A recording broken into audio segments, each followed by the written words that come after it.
स्वागत है दोस्तों। आज के मुख्य समाचार में आज देश और दुनिया से कई अहम और बड़ी खबर आ रही है। बात करेंगे हर खबर पर विस्तार से। स्वतंत्रता दिवस परेड में हिस्सा लेंगे 20,000 किसान। हरियाणा के कई स्थानों से निकलेंगे 5,000 वाहन। एक और बड़ी अपडेट, किसानों के नाम पर डर फैलाने के लिए लगाए गए लाल किले पर कंटेनर। राकेश टिकैत बोले, बताया क्यों बदले 15 अगस्त के झंडे। वहीं अगली बड़ी खबर में आपको बताएंगे, जबरन रिटायर किए गए पूर्व IPS अमिताभ ठाकुर का बड़ा ऐलान। CM योगी के खिलाफ लड़ेंगे विधानसभा चुनाव। एक और बड़ी अपडेट, राहुल गांधी का ट्विटर अकाउंट एक हफ्ते बाद बहाल। दूसरे कांग्रेसी नेताओं की ID भी अनलॉक। वहीं अगली बड़ी खबर में आपको बताएंगे, BJP नेता का दावा, नौकरशाह चला रहे हैं उत्तर प्रदेश की सरकार, नहीं होती किसी की सुनवाई। वहीं अगली बड़ी खबर में आपको बताएंगे, मिशन 2022 सपा के समर्थन में सहयोगी दल निकालेंगे जन आक्रोश और जन क्रांति यात्रा। पीलीभीत और बलिया से शुरुआत। वहीं अगली बड़ी खबर में आपको बताएंगे, ममता ने किया त्रिपुरा में TMC की जीत का दावा, कहा कार्यकर्ताओं पर अत्याचार का असर दिल्ली में होगा। वहीं अगली बड़ी खबर में आपको बताएंगे,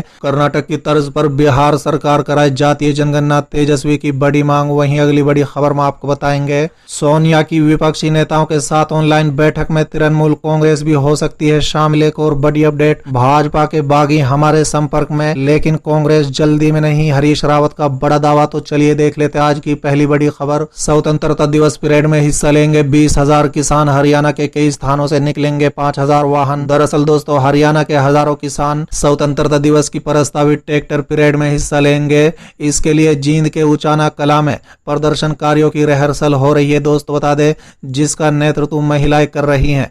किसान पदाधिकारियों ने बताया है कि परेड में बड़ी संख्या में युवा भी हिस्सा लेंगे। उन्होंने कहा है कि आज देश के 75वें स्वतंत्रता दिवस के मौके पर होने वाली परेड में करीब 5,000 वाहन और 20,000 किसान हिस्सा लेंगे। दोस्तों बता दें कि किसानों के प्रदर्शन को देखते हुए सरकार के मंत्रियों ने तय किया है कि सूबे के 7 जिलों में जहां किसान आंदोलन का जोर है वहां मंत्री ध्वज नहीं फहराएंगे। चलिए अगली खबर, किसानों के नाम पर डर फैलाने के लिए लगाए गए लाल किले पर कंटेनर। राकेश टिकैत बोले, बताया क्यों बदला 15 अगस्त का झंडा फहराने का प्लान। दरअसल दोस्तों, 15 अगस्त से पहले लाल किले की सुरक्षा बढ़ा दी गई है। किले के सामने कंटेनर से एक दीवार खड़ी कर दी गई है ताकि इससे आगे कोई न बढ़ सके।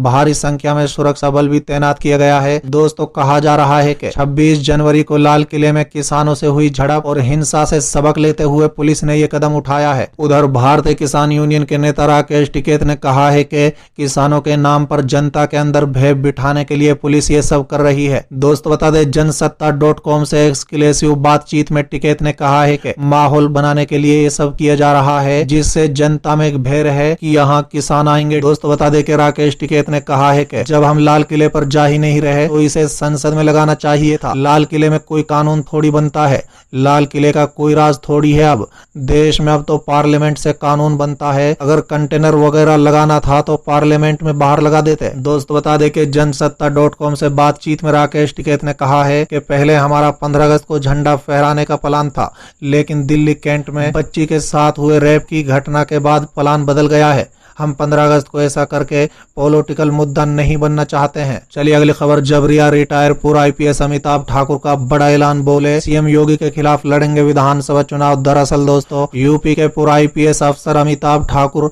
अब राजनीति में एंट्री करने के मूड में है, जिसके चलते अमिताभ ठाकुर ने ट्विटर पर एक वीडियो शेयर करते हुए कहा कि वो आगामी विधानसभा चुनाव में उत्तर प्रदेश के मुख्यमंत्री योगी आदित्यनाथ के खिलाफ चुनाव लड़ेंगे। दोस्तों बता दें, ट्विटर पर शेयर किए गए एक वीडियो में अमिताभ ठाकुर ने कहा है कि CM के रूप में योगी के द्वारा तमाम अलोकतांत्रिक, विभेदकारी, दमनकारी कार्य किए गए और नीतियां बनाई गई। इन सब के विरोध में मैंने निर्णय लिया है कि CM योगी जहां से भी चुनाव लड़ेंगे वहां से उनके खिलाफ मैं चुनाव लड़ूंगा। चलिए अगली खबर, राहुल गांधी का ट्विटर अकाउंट एक हफ्ते बाद बहाल। दूसरे कांग्रेसी नेताओं के ID भी अनलॉक। दरअसल दोस्तों, कांग्रेस सांसद राहुल गांधी का ट्विटर अकाउंट एक हफ्ते के बाद अनलॉक कर दिया गया है। साथ ही दूसरे कांग्रेसी नेताओं की ट्विटर ID भी अनलॉक हो गई है। दोस्तों बता दें, कांग्रेस के एक नेता ने बताया है कि राहुल गांधी के साथ ही पार्टी के वरिष्ठ नेताओं के अकाउंट भी खुल गए हैं। ट्विटर ने राहुल गांधी, कांग्रेस और पार्टी के कई वरिष्ठ नेताओं के ट्विटर अकाउंट बंद कर दिए थे। दोस्तों बता दें कि कांग्रेस महासचिव केसी वेणुगोपाल, मुख्य प्रवक्ता रणदीप सुरजेवाला, महासचिव अजय माकन, जितेंद्र सिंह, सांसद मानिकम टैगोर, महिला कांग्रेस की अध्यक्ष सुषमा देव, प्रवक्ता पवन खेड़ा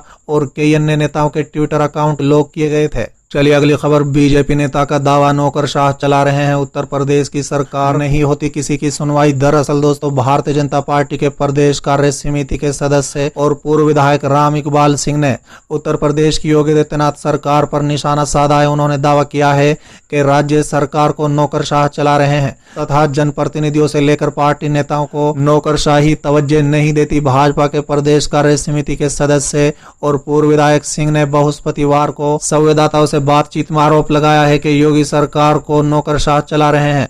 सरकार में नौकरशाही मंत्रियों तक की तवज्जो नहीं दे रही है।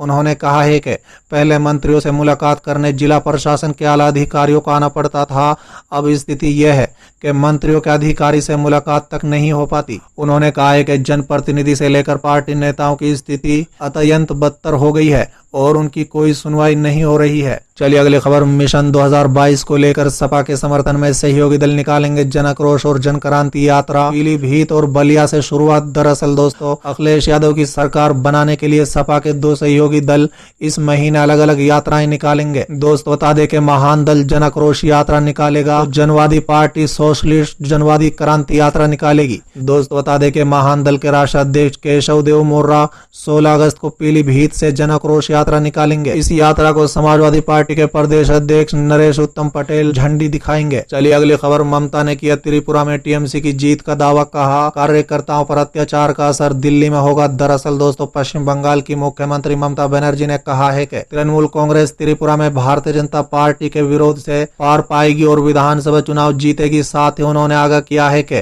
पूर्वोत्तर राज्य में टीएमसी के कार्यकर्ताओं पर अत्याचार का दिल्ली में असर दिखेगा। भाजपा कार्यकर्ताओं के कथित हमले में घायल हुए कार्यकर्ताओं समेत टीएमसी के कम से कम 14 नेताओं और कार्यकर्ताओं को कोविड नियमों के उल्लंघन के लिए त्रिपुरा के खोवाई जिले में 8 अगस्त को गिरफ्तार किया गया था। पश्चिम बंगाल से टीएमसी के वरिष्ठ नेताओं ने हाल ही में पूर्वोत्तर राज्य का दौरा किया था, जहां 2023 में विधानसभा चुनाव होने हैं। ममता बनर्जी ने दावा किया है कि पश्चिम बंगाल में इस साल की शुरुआत में हुए चुनाव के दौरान भाजपा से जुड़े करीबी 2 लाख लोग और यहां तक के विदेश से भी लोग राज्य में आए थे और उन्हें समझ नहीं आ रहा है कि टीएमसी नेता त्रिपुरा क्यों नहीं जा सकते जहां भाजपा का शासन है। दोस्तों बता दें कि टीएमसी सुप्रीमो ने कहा है कि हम निश्चित तौर पर त्रिपुरा जाएंगे और वहां चुनाव जीतेंगे। चलिए अगली खबर। कर्नाटक की तर्ज पर बिहार सरकार कराए जातीय जनगणना, तेजस्वी की मांग। दरअसल दोस्तों, बिहार में जातीय जनगणना को लेकर सियासत में आया उबाल शांत होने का नाम नहीं ले रहा है। इसी बीच बिहार विधानसभा में विपक्ष के नेता तेजस्वी यादव ने शुक्रवार को प्रधानमंत्री नरेंद्र मोदी को एक पत्र लिखकर जातीय जनगणना कराने की मांग की। चलिए अगली खबर। कांग्रेस पार्टी के पूर्व मुख्यमंत्री का दावा, बोले भाजपा के बागी हमारे संपर्क में लेकिन कांग्रेस जल्दी में नहीं। दरअसल दोस्तों, उत्तराखंड में कांग्रेस अगले साल की शुरुआत में होने वाले विधानसभा चुनाव से पहले राज्य भाजपा में आंतरिक दरार के मद्देनजर वोट और वोच की नीति अपना रही है। उत्तराखंड के पूर्व मुख्यमंत्री कांग्रेस की प्रचार समिति का अध्यक्ष हरीश रावत ने आईएनएस से कहा है कि कांग्रेस भाजपा के बागियों पर कोई फैसला लेने की जल्दी में नहीं है, हालांकि उनमें से कई हमारे संपर्क में है। उचित समय पर अंतिम फैसला लिया जाएगा।